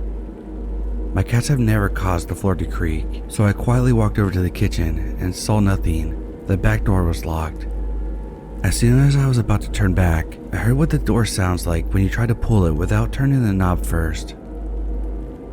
Situation 4. I have a blind cat. He can only see shadows. When I play with him, he doesn't playfully attack my hand, but my hand shadow. When I walk around the house in the daylight, he does this thing where he runs after my shadow and sort of paws at it. He did this when I was on the couch. He was pawing the floor, except I didn't see a shadow. There was no sun or reflected shadows. It was nighttime. I picked him up and went into my room. Situation 5. I have no idea how this was possible, even for my cat. She's the only one who sleeps in my room and on my chest. It was dark and I had black curtains that covered my windows I have always kept open. I have no idea how she saw, but she was sleeping, and a second later she was growling and hissing at the window, like crazy. She let out the weirdest sounds and her fur stood up. I turned the lights on and her eyes were wide, and we both just left the room. Situation 6. When I play music, I hear my name, not in the song, but I don't know. I don't know who the fuck says my name, but they do it on rhythm or tune of the song. It's fucking creepy. Just think about that one, By the Window by the Garden song from Insidious, and someone sneaking your name in the song that goes perfectly along with it, no matter what song I play. Situation 7. My brother was helping me with yard work, and he was setting up the Bluetooth speaker. He wasn't even done with putting it down when it turned on by itself and started making weird low humming noises and thumps, like heavy breathing, and then it turned off. Situation 8. One time I went outside at night by myself. I have a laundry room with just a washing and drying machine, and to get there, you have to go across the entire yard. Not even halfway there, I felt cold, not weather-wise, but just freezing cold. Something in me was telling me to turn back, to not run, but to act casual and just walk back without freaking out. I did so. I ended up having a panic attack not long after because the entire situation was worse than how it seems. In a way, I felt like my life was on the line right there. Situation 9. My cats love to play fight with each other. My cat, who I mentioned earlier, that sleeps in my room, was there play fighting with a cat under the bed. They were really going at it, but they were all siblings and always get along like that. That was before I went to the kitchen and saw my other cats eating their food, all of them. I ran back into my room, and when I did, my cat zoomed out from under my bed, almost knocking me down. I tried looking for her, but she was already hiding by then. I did not dare to look under the bed. Situation 10. My house has a crawl space under it. Sometimes you can hear as if they're hitting the top of the crawl space, and it makes thumps on my floor, as if there's something underneath hitting the top. Important info. On the first day of moving into the house, I found weird crystal rocks almost everywhere around the house. Not to mention, the tenants who had lived there before had to be evicted because of something they did. A friend of mine joked that maybe they called a spirit or demon inside and invited it in before they left for revenge. My mom tells me it's because I have a lot of Halloween decor around the house, and that attracts them. My aesthetics for my house decor is sort of like Gothic Victorian, with skull and Dracula decor, horror movie posters, skeletons, and all the typical horror movie fan stuff. My mom says that's the reason why, but I don't think so. Please, if anyone has advice, it will really help. I couldn't care less about myself, but I'm asking for help because I'm tired of whatever the fuck is messing around with my cats.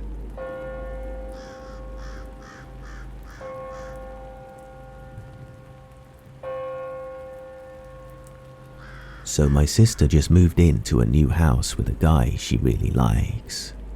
About a month ago, my sister was outside, hanging out with him in the city.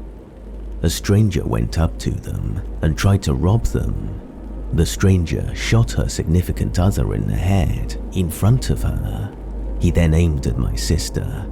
My sister launched at him, and the stranger missed his shot, then ran away. I'm so glad she is alive and still here with us. A few days before that, I had a dream of my sister with blood on her clothes, covered in a mist-like fog, and standing in the street right outside my house. She was crying and yelling to me, "Caitlin, he's been shot," and the dream ended. I called my sister a few days later, and she told me everything that happened. As her significant other was in hospital getting better, he had been pumped with a ton of painkillers. What painkillers? I don't know. My sister had let me know today that while he was in the hospital, he had seen people in patients' gowns standing around his bed, as well as one lady in a dress and a little girl. He believes they may be ghosts, and we talked about it being possible, but to also take into account the medications he was on. But I, for one, believe him, yet still with the possibility that it may not have been ghosts. I'm keeping tabs on what's going on with him, if his experience has caused him to see anything. The house has a ton of strange symbols on each side and corner of her living room. As she was speaking to me, I managed to take some screenshots, but I'm still confused as to if they are simply scribbles from someone who lived there before. Possibly a child standing on a chair could have made it, or someone who was mentally disturbed. A lot of them don't look like magic symbols at all, but instead just random letters, doodles and symbols. They also said some seem to be coming up out of the wallpaper, which a part of the living room has a dark brown wallpaper on it, so there must be some more underneath the wallpaper. As my sister was talking, she brought the camera into his grandmother's room. His grandmother moved out because she became very ill, one of which the guy he said he felt whenever the door was open, that he always felt stared at. I asked if they could turn on the lights in the room, but they said the lights simply didn't work in that room. So instead, they showed me around with a flashlight. They also showed me them trying to close the door, but the hinge is not very strong, and so the door either opens on its own or they have to leave it open. They also said that whenever the door is open, her significant other has a strong sense of get out, which was the same feeling I had. They had been showing me pictures of the old items inside of the room, and the guy points out the window and said, there was a little boy who was riding his bike right outside, within view from the window. In the 1980s, the boy had died when a car struck him on the road.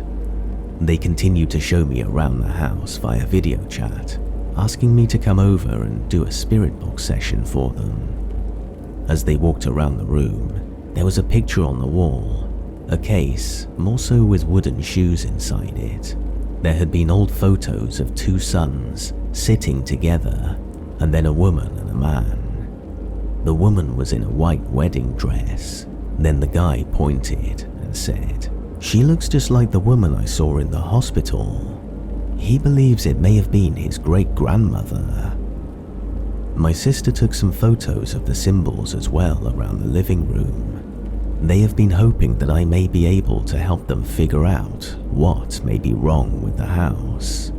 And right below one of her messages, she said, he saw a burnt man smiling at him in the basement one time, which clicked for me because for some reason, charred man kept coming up and coming up. My sister mentioned that because she knows I have gifts, she feels I can help him if his near-death experience has caused him to develop them, or if it's just the house. So I guess at some point, I'm going on a little road trip to find out what is going on in their house, or what's happening to him. As for the sense he had from the room being the same, and the possibility of him seeing ghosts in the hospital, I do wonder if his near-death experience has caused him to become more connected to the spirit world. But as for that, I'll keep it to myself until I figure out what's going on, because that can be a real mind-bender for some.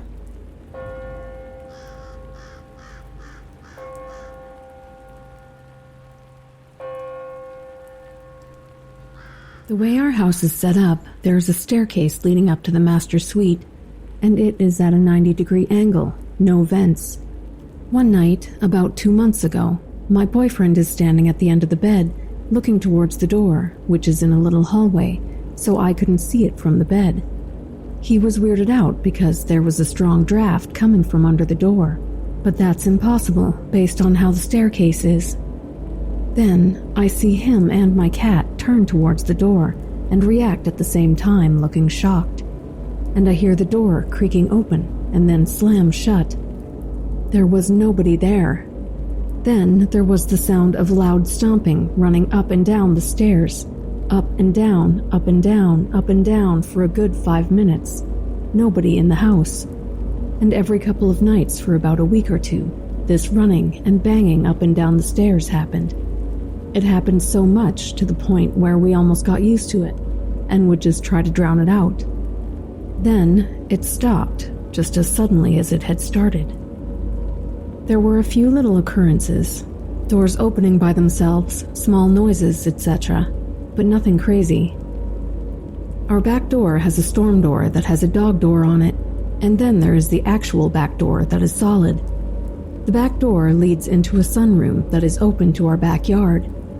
We leave the door open so the dogs can go in and out of the storm door. And then around 7-ish at night, we call everyone inside and close the door for the night. Information that is very important for this next encounter is that my Shih Tzu, Oatmeal, hates going outside and will only go if we are with him. If I put him outside by himself, he claws and barks at the door and squeezes himself between the storm door and the back door. About a month ago, after calling everyone in, I was watching a movie downstairs, and my boyfriend was upstairs playing video games. About an hour or so into the movie, I hear scratching at the back door. I think it must be one of our cats because it's hard to get them inside from the sunroom. I go to let them in, and it isn't a cat. It's my Shih Tzu, Oatmeal. I pick him up and love on him and tell him I'm sorry we locked him out. He growls at me and runs off. Oatmeal is a dick, so I don't think anything of this. About 30 minutes later, my boyfriend comes downstairs and I tell him that he locked Oatmeal outside when he called all the dogs in. He insists that Oatmeal has been upstairs with him this whole time, in his lap, making it hard to play games. We have a kind of half-joking but mostly serious argument, because we both insisted on seeing Oatmeal in 2 different places at once. I shrug it off and think my boyfriend just didn't want to admit he locked Oatmeal out. No biggie. About 2 weeks ago, I wake up for work and take Oatmeal downstairs with me, and I close the bedroom door behind me so Odie doesn't run back upstairs and bother my boyfriend while he's asleep. I do this pretty much every day. I go to work, come home, and my boyfriend is telling me how Odie got in trouble the night before after I fell asleep and said he locked him downstairs as punishment. I'm laughing because my dog is a dick, and I ask him when he decided to soften up and let Odie back in the bedroom, and he very seriously insists he didn't. I tell him that Odie was sleeping by my feet that morning, and I took him downstairs with me. We have another argument, both insisting he was in 2 different places. About a week ago, we were watching TV, Odie sleeping by my feet as always. It gets late, so we turn everything off and are laying there watching videos on our phones until we get sleepy. I feel something climb up between us and circle a few times before settling in against my back. I can feel my boyfriend petting it. I thought it was a little weird because I could still feel Odie on my feet and my cat usually lays on top of me. He insists on being on top of me and he will climb back up if I push him off. But I just assume it's my cat anyway, because why would it be anything else? About 5 minutes later, I hear Oatmeal's growl come from in between me and him, and my boyfriend hurries to turn on the light as something runs off the bed. Oatmeal is sleeping soundly by my feet, and my cat is sleeping in a chair across the room. My boyfriend throws himself out of bed and starts searching the entire room in a panic. Going through the bathroom cabinets, the dirty laundry, under the bed. He literally had a gun and a flashlight and is hunting the room, panicked. He said he was petting what he thought was Oatmeal, but when he got to his head, it was completely hairless, and it growled and tried to bite him, and then ran off. We were up for hours before finally falling asleep with the lights on. At this point, I'm convinced it's not a ghost problem, but some sort of skinwalker or doppelganger monster plaguing the house. Over the next few days, we heard some strange noises and little things, but nothing huge. We talked to some people and decided to try to cleanse the house, so we were going to the metaphysical store to get supplies.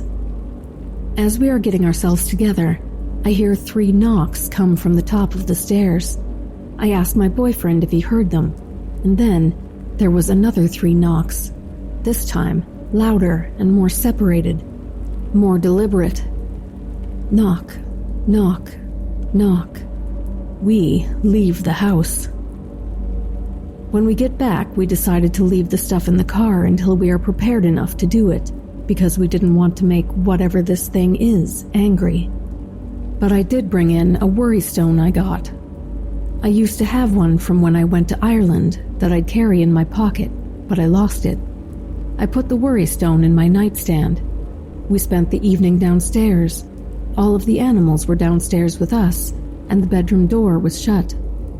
A few hours later, I go upstairs to shower, and I notice something sitting in my cat's water fountain, and it's my worry stone. My stomach dropped.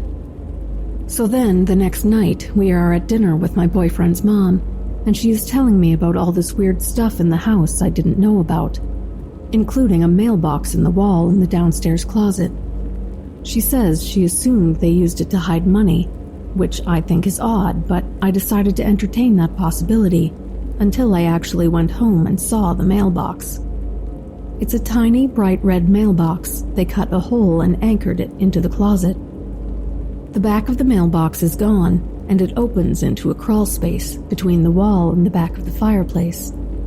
There is a string in the mailbox that lowers into the cavity. Why would someone hide money in there? It's so obvious. Even if they were, why the string? Once you've found the mailbox, you've found the string. If the money falls out of the string, you have to cut the wall open to retrieve it. I made him cut a hole at the bottom of the wall, but we didn't find anything back there. Whatever they were lowering into the wall is long gone. This mailbox gives me the heebie-jeebies, but I decide to leave it alone. The next day, I'm at work, and I'm telling my coworker about the strange tiny mailbox, and a pair of my grooming shears is thrown onto the floor from my shear holder in front of both of us. We caught it on the security camera.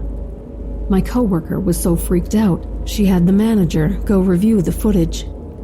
I did close the drawer before the shears fell, but I've tried to recreate it, but couldn't. They're soft-closed drawers. I tried physically shaking the station, and even like body slamming it, trying to make my shears fall, and couldn't. At the exact same time this is happening, my boyfriend calls me from home and tells me that everything is okay, but something tried to catch the house on fire. He had been burning his mom's old tax documents for her for the past few days. It was about 10 years of paperwork, and it's hot here in Texas, so he split it up. He had been burning the last batch. He went upstairs to grab something, and came down, and something closed the flue, and the house was filling with smoke. He had to extinguish the fire, which was reaching out of the fireplace, and evacuate the animals, and air the house out. It's been like 3 days, and it still smells a little smoky in here. Again, little occurrences happen, weird noises, doors opening and closing, hearing walking upstairs or on the stairs. Keep in mind, we have been sleeping with the lights on, and I refuse to be in the house alone.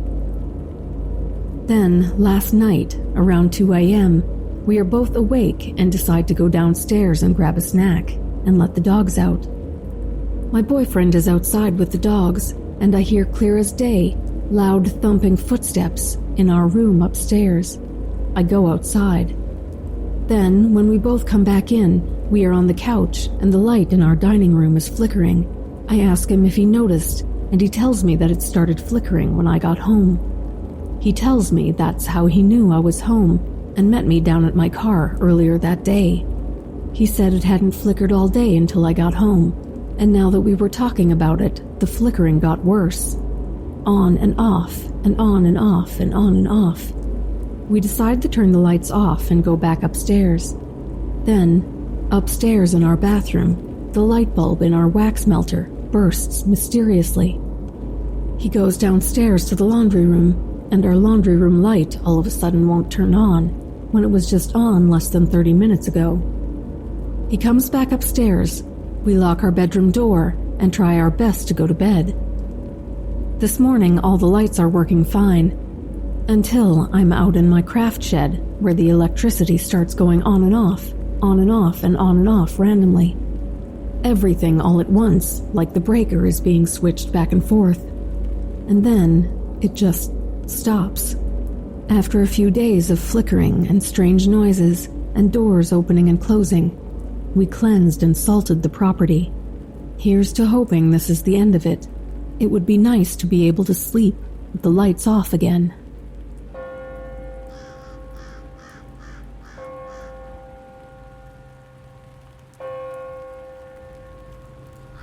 While I was in high school, I had a really awesome job working security at a cemetery that was only a couple of miles away from my house. It was a great job while in high school, since it paid slightly more than minimum wage. However, I had to work the graveyard shift on the weekends. At first, I didn't mind the late shift since I never saw anyone after we closed, but also I got to stay in my truck and listen to the radio. The biggest and most important thing about all of this was at the time, I didn't believe in ghosts. The job was great for me since I got paid hourly to basically do nothing. However, my enthusiasm for my job slowly dissipated as a couple of events that I can't explain occurred, slowly turning me into a believer. The first thing that happened that I thought was really strange was this odd mist that would only come in during the nighttime. This made shining my flashlight around the dark cemetery all the more difficult. I wrote off the mist as just being the cold weather during the night, a rather simple explanation. There were parts of the graveyard that I would avoid at night, not that I was afraid or anything, but mainly because my radio didn't get that great of reception. It would seem I would always get a blend of two stations around this one tombstone, which I always thought was weird.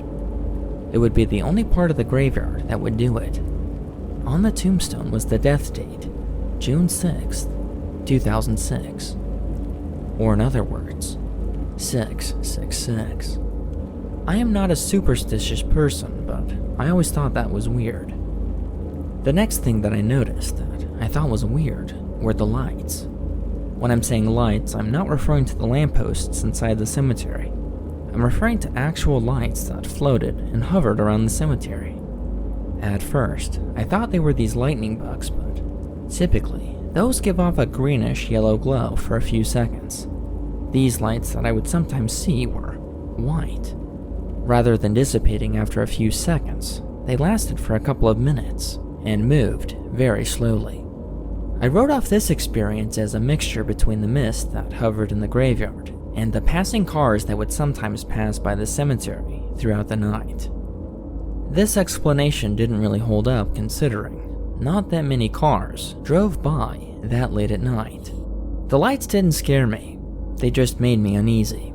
It was as if the alleged spirits of the graveyard were reminding me that I wasn't alone. The things that did scare me were the shadow people. I remember seeing my first shadow person. I thought that someone had broken into the cemetery. At this point in my security career, I didn't believe in the paranormal.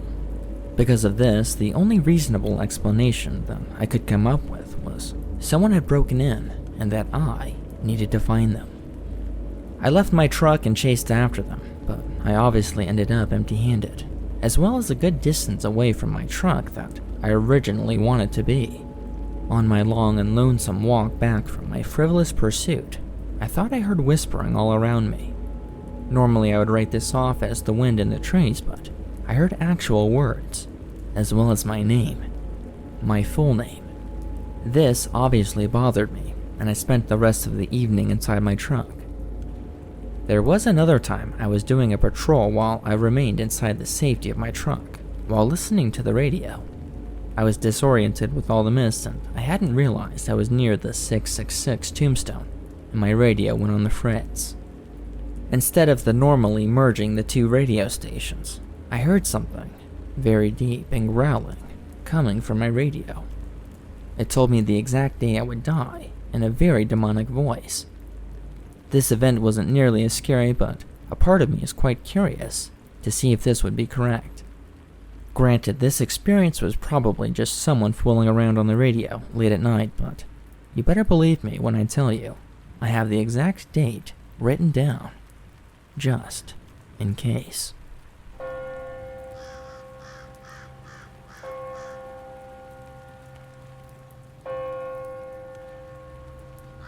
Way back in 8th grade, I had a friend named John, who, years before, had his house burned down and deemed unlivable.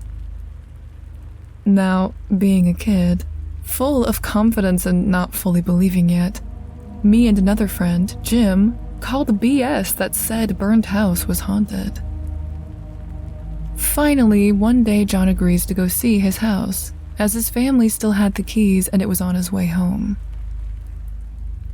Walking up to the place, John had told us about several experiences in the house, from a large Civil War-era soldier to energy balls and children's laughter that would appear and disappear.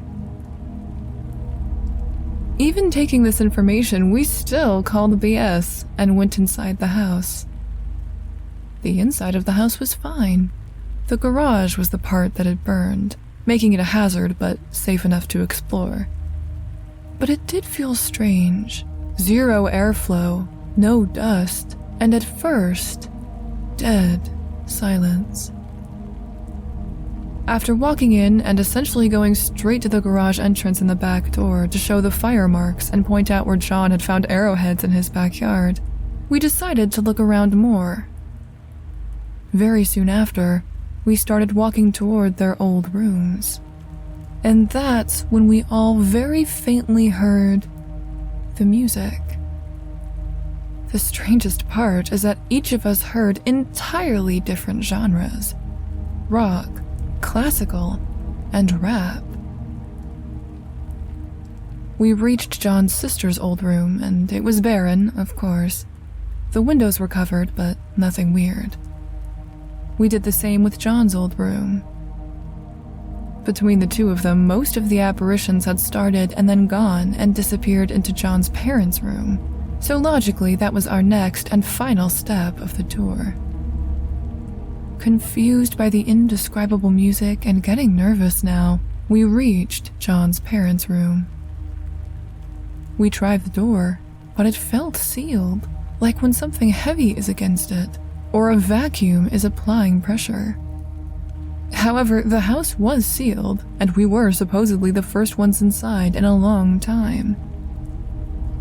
With a good shove, we managed to get it open, and got the biggest gust of stale, dead, musty air I've ever had. Freaked out by the sudden gust that smelled like death had once been there, we all took off. But halfway through crossing the street, Jim suddenly called out, "Hey guys, look at the house." Nervous as to what we would find, John and I turned and saw a huge apparition, easily 6 feet plus and solid fridge build, in the window. It was solid looking, but you had to stare and squint hard to start to get the edges of details. And it was watching us, staring us down from the inside. Obviously freaked, we ran all the way to John's current house. And that's the story of my first haunting/paranormal experience, all the way back in 8th grade.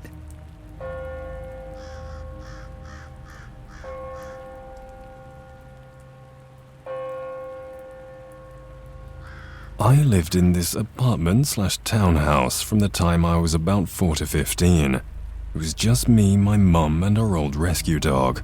From the time we moved in, I can remember feeling very worried about being in my room. It was the only room on the 2nd floor, aside from my bathroom. I slept in my mum's bed for a few years, and only went up there to play during the day, or to grab a movie at dinner time. When I finally started sleeping in my own room, I could never sleep without facing my closed door. I closed my door at night because, when I wouldn't, I could see a shadowy figure standing halfway up the stairs, only visible from the nose up. It had white eyes. I would continue to see this character for years, in the kitchen, the laundry area, in the doorway to my mother's room. It was everywhere. I distinctly remember when I was about 12 or 13, I was home alone and had just gotten out of the shower when I looked out of the bathroom door to see a black figure walking out of my room. I saw it, clear as day. I could draw it for you if you asked. It was very real to me. My mum always denied my truth when I told her my stories, but after moving out, she confirmed she had stories of her own. No sightings, just feelings, and once having a rock thrown at her. I was the only one who saw them. I know they, maybe just it, saw me too. Once around 5 or 6 years old, it shushed me as I saw it taking CDs out of our cabinet in the living room while I slept in my mum's bed. I've been moved out of this house for years at this point and am searching for anyone who saw something similar. I found surprisingly little on the figures with white eyes, but I want to know what it means. I felt scared around them, like stopped dead in my tracks, terrified. There are a million other things that happened in that house. I would hear people walking around, opening cabinets and closing doors, While I was home alone, I once heard my mum scream my name in one of my ears while I knew she was not home. That house terrified me. My clairvoyant aunt didn't like it either. I tried to go back and visit it with my then boyfriend a few months back. Just looking at my bedroom window made me freeze up. I felt like they were still looking at me, like they could see me through the closed blinds. I'll never return to that house again. Please, someone tell me that I'm not the only one who sees this. What is this thing?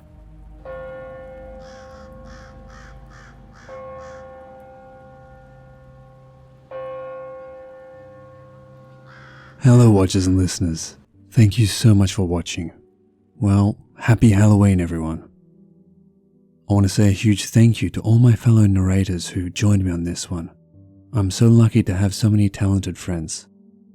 And of course, a thank you to all of the story authors for giving me permission to use their stories.